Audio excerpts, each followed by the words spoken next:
Las donaciones a Turquía que nunca llegaron. Y esto, lo que quiero sobre todo es hablar de cómo es posible que sean distintas las cosas. Porque, ¿qué es lo que pasó? Cuando se produjeron los terribles terremotos en Siria y en Turquía, el gobierno de la Ciudad de México directamente, es decir, el que encabeza hasta mañana Claudia Sheinbaum, que a partir de mañana es una de las 4 precandidatas oficiales admitidas, selladas, certificadas y aprobadas por el presidente de la República, que no se va a meter en la sucesión, pero ya se metió, está metidísimo.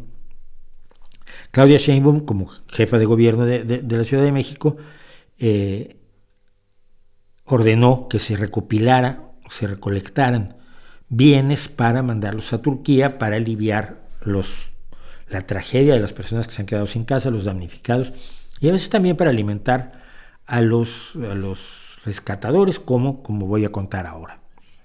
Entonces, sabemos que los que han dicho que iban a luchar contra la corrupción no lo han hecho, y en realidad lo que han hecho es cobijar la corrupción de antes, pero diciendo que ya no es la corrupción de antes. No somos iguales, sí son idénticos. Hombre. Y entonces una conductora de un programa de televisión, de un noticiero, de un informativo televisivo, o televisual, como diría mi amigo Arrigo Cohen, Pamela Cerdeira, decidió algo que no era tan difícil. Metió un AirTag de Apple en una bolsa de arroz y un AirTag de Apple en una bolsa de papel higiénico. Y los donó. Y luego se puso a buscar dónde estaban sus AirTags. Ella esperaba que estuvieran por lo menos en Ankara, Turquía, pero no. Uno lo encontró en un mercado en México, el papel higiénico lo encontró vendiéndose en un mercado en México, donde el tipo del puesto del mercado le dijo: yo le compro el papel higiénico a un chaval que los vende por aquí, no va a un mayorista, son pequeños puestos de mercado. Entonces abrieron el paquete y ahí estaba el AirTag adentro de uno de los tubos de cartón, el AirTag que había metido Pamela Cerdeira. Y luego buscó el que tenía en la caja el que tenía en la bolsa de arroz, y resultó que allí ese está en una bodega del gobierno de la Ciudad de México. Es decir, que ni siquiera se le entregó a Sedena, a la Secretaría de Defensa Nacional, como se había dicho que se había hecho, que todo lo que había recopilado el gobierno de México se le había entregado a la Secretaría de la Defensa Nacional, que había procedido a enviarlo a través de la Fuerza Aérea Mexicana a los necesitados en Turquía. Y pues no. Una vez más, no somos corruptos como ellos, somos corruptos igual que ellos, pero más simpáticos. Y además nosotros lo hacemos por el pueblo y ellos no lo hacían por el pueblo. Y cuentos que ya no se pueden contar, ya no sabe uno cómo abordar. Alguien me dijo: recordarás, Mauricio, que en el sismo del 85, donativos como tiendas de campaña, estufas y lámparas suizas terminaron vendiéndose en Tepito. Tepito es un gran mercado que hay en México, donde encontraba uno desde sobrantes del ejército estadounidense. Yo me compraba camisas militares allí. Se encontraba, no sé ahora, se encontraba de todo. En esa operación estaban Dolores Padierna y René Bejarano, al inicio de su carrera político-delictiva. Hoy están en Morena, mismo modus operandi, si hoy están en el partido del presidente, pese a que Bejarano, cuando estuvo López Obrador como jefe de gobierno en la Ciudad de México, René Bejarano participó en un escándalo brutal donde recibió unos cohechos tremendos, maletines llenos de dinero, un poco plan mafia, bueno. Y sí, en el 85 yo recuerdo que algunas tiendas que se habían donado a la Cruz Roja acabaron vendiéndose en Tepito, y lo sabías porque eran tiendas suizas, tiendas de campaña suizas, que eran de la Cruz Roja Suiza, que se habían donado a los damnificados y que acabaron vendiéndose en Tepito, donde pues es muy difícil encontrar tiendas de campaña de la Cruz Roja Suiza. Bueno, pero yo le recordaba esto, y esto es lo importante. Mira. Le digo, sí.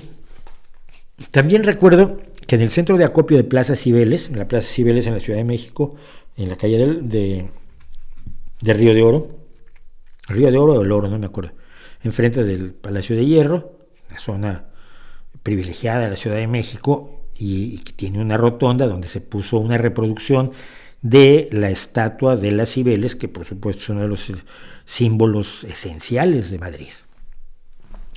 Y allí se instaló en 1985 un centro de acopio de bienes al que yo me adherí después de unos días de estar con el Socorro Alpino de México, buscando sobrevivientes por los escombros, hasta que decidí que igual no era buena idea que yo anduviera metiéndome en edificios medio derrumbados, porque tenía yo dos hijas pequeñas y ya teníamos suficientes huérfanos.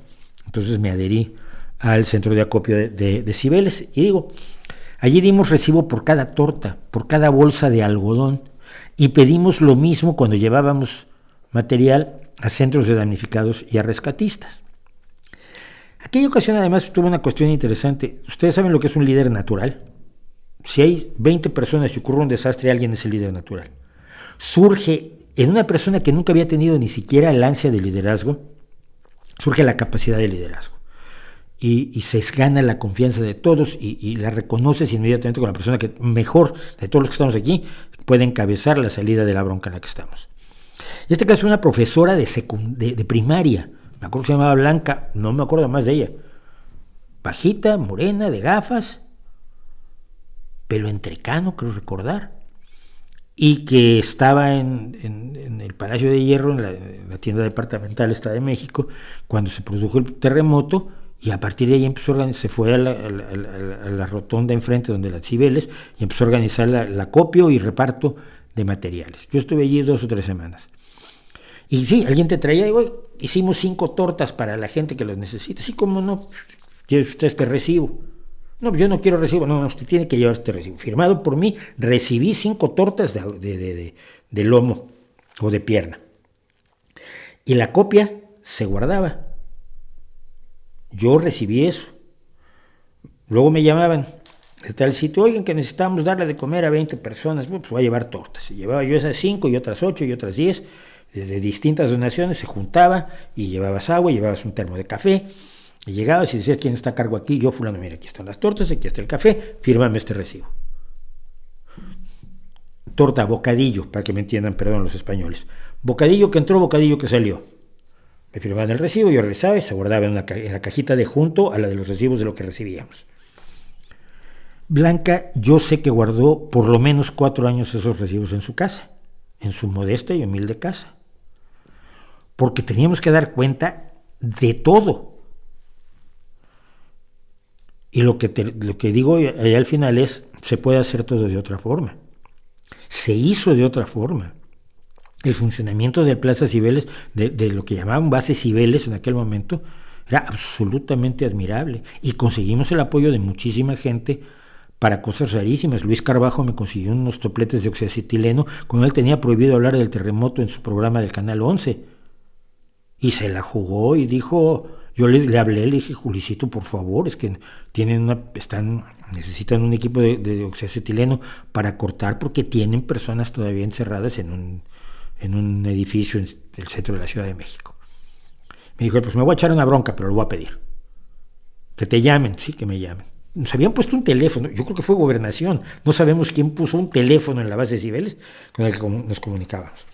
Y a los 20 minutos me llamó alguien, oye, yo tengo 2 equipos de oxacetileno, ¿a dónde los llevo? Digo, venga para acá y lo llevo yo a donde lo necesitan los rescatadores, los socorristas. Las cosas se pueden hacer bien. Las cosas se pueden hacer bien. Superbarrio las hacía bien en sus años de activismo. Creo que ahora ya no. No me atrevo a decir mucho más. Pero las cosas se pueden hacer. Y eso es lo que cabrea. Yo lo que estoy contando que pasó en Plaza Cibeles no ocurrió en Suiza, no ocurrió en España, no ocurrió en Noruega. Ocurrió en una zona de la clase media mexicana donde gente voluntariosa trató de resolver las cosas y de hacerlas bien. Y se puede. Y si se puede, no me digan que no se puede. Y entonces, que acaben teniendo un recibo, que fue lo que pasó con el caso de lo que reunió el gobierno de la Ciudad de México, que el gobierno de la Ciudad de México dice que entregó 30,000 toneladas, 30 toneladas, y que el recibo firmado por alguien de la Secretaría de la Defensa Nacional, sin sellos oficiales ni nada, diga que se recibieron 20 toneladas y 10 toneladas se hacen humo en el gobierno de hoy.